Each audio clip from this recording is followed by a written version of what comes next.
Happy belated birthday. I know it was your birthday on Saturday. We didn't wish you, so I hope you had a fantastic day. All right, let us take a break here on the program. When we return, we've got your story. Actually, we're going to do that now. We won't take a break. We're going to get into the stories of the day. And this is what's on the news diary. We mentioned it in the news, but something for you to look out for as well. Commission of Inquiry into State Capture will continue to tackle Eskom-related evidence. Now, yesterday, the Commission heard how ministers and the former president continued to get involved in board-related matters. And then it's D-Day for SA Express. It will be liquidated or saved. And staff at the airline have not received a salary for months and have been demonstrating at the Department of Public Enterprises to demand their wages and pensions. National Treasury and the Auditor General will publish preventative control guides to assist management to identify the risks of misappropriation, fraud and corruption before a transaction takes place.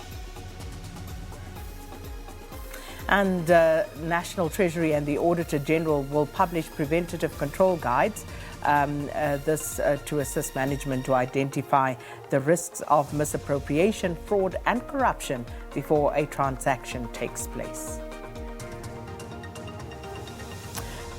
Right, let's move into our trending topics now, and these are the ones that jumped out this morning. And this is, the first one is Thuli, and this of course is at our former public protector, Thuli Madonsela.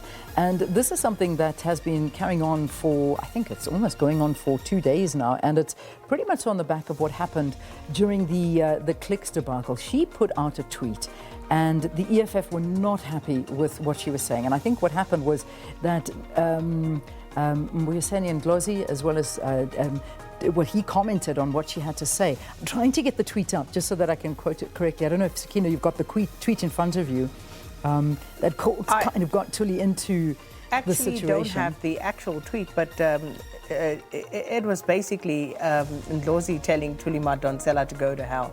As you say, it's been going on since the whole clicks debacle started, and Thuli Madonsela put out a tweet. I remember you reading one of the tweets that Thuli Madonsela had put out earlier in the week.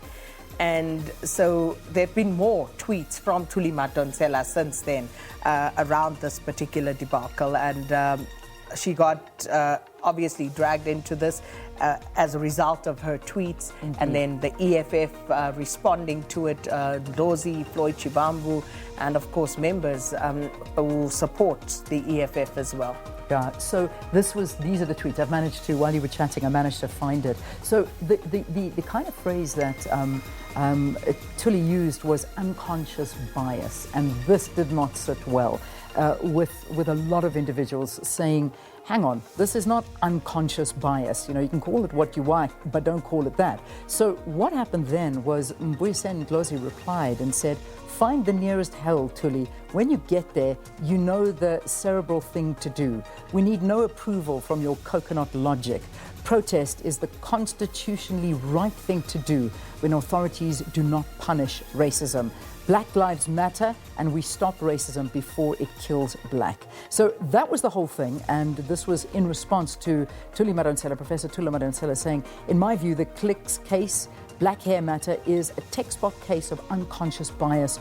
Calling it out is great, but anarchy and violence undermine the cause. So and you read that, and remember my immediate response to it was also that there's nothing unconscious about it. Yeah. And I think what has been said, though, by many individuals, apart from the EFF, is that, again, like so many other things, and like that advertisement, the comment there from Thuli Madonsela is perhaps a bit tone deaf, according to what most black people feel and how they've responded to this. But of course, that was not the only one. When Ndlozi talks about cerebral, Thuli put out, as I say, a few tweets. And in one of them, she talks about perhaps, people not being cerebral. So in other words, not applying their minds in terms of how they are responding to this thing. So it's been that whole to and fro. And others have said, of course, so here you are as the EFF, you are defending black women and their hair, and yet you go out and you attack another black woman. And, you know, it's just been this whole toing and froing. It has, indeed. It's been a very, very interesting conversation, and one that's come to a head. But there has been a lot of tone deafness there, along with everything that has been said as well. All right, so there we go. Now you know why it's been trending for a few days. There's lots to talk about. Then very quickly, Caster Semenya. This is a story that came out last night, and unfortunately, Caster Semenya, latest appeal against the World Athletics controversial testosterone rules has been dismissed. So it wasn't great news for her, but there was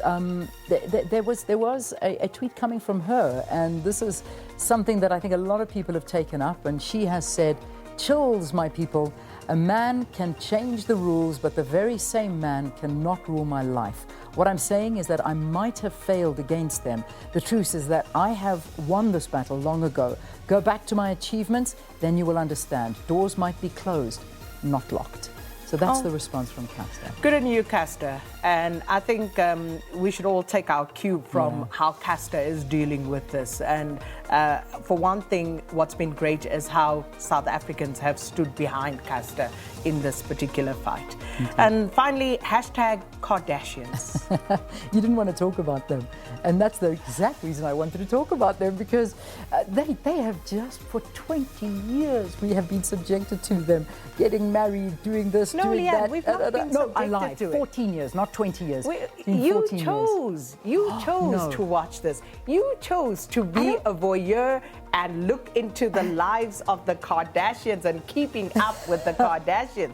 I don't think I've ever watched an episode, to be honest with you. I have. But I've opened up magazines, newspapers, Twitter, their weddings, their births, you name it, their children's names. I mean, it's just been, they have been everywhere. The sex changes, you name it. We have seen it all and we know it. But the reality is, what happened is that the show's been cancelled. So it's no longer going to be there. But believe me, they've got something up their sleeves. The Kardashians, the Jenners, that family, they've made a fortune out of this. So good on them. Well done. But keeping up with the Kardashians, no longer. I never understand why people are mad at the Kardashians. Nobody forces you to follow them. You know, what's the younger Jenner? Is it Kylie? Kylie Jenner, yes. Kylie Jenner. Kylie Jenner once put out this photograph of her putting out her arm and talking about her arm span, and it got millions of views. And I'm Are you serious? And people are mad at them. Oh, what are you no. mad at them for? Oh, man. No You ways. were the ones willingly following this, buying into this, and then you want to be mad at the Kardashian Jenners. It is so funny. It really is. But anyway, there we go. That's the Kardashians and the Jenners, and an end of an era, one would say. But it'll carry on. Believe me, it'll carry on. They're not going anywhere. Anyway, we also got to get into the news headlines just after 6:30. Sakina, headline news from you.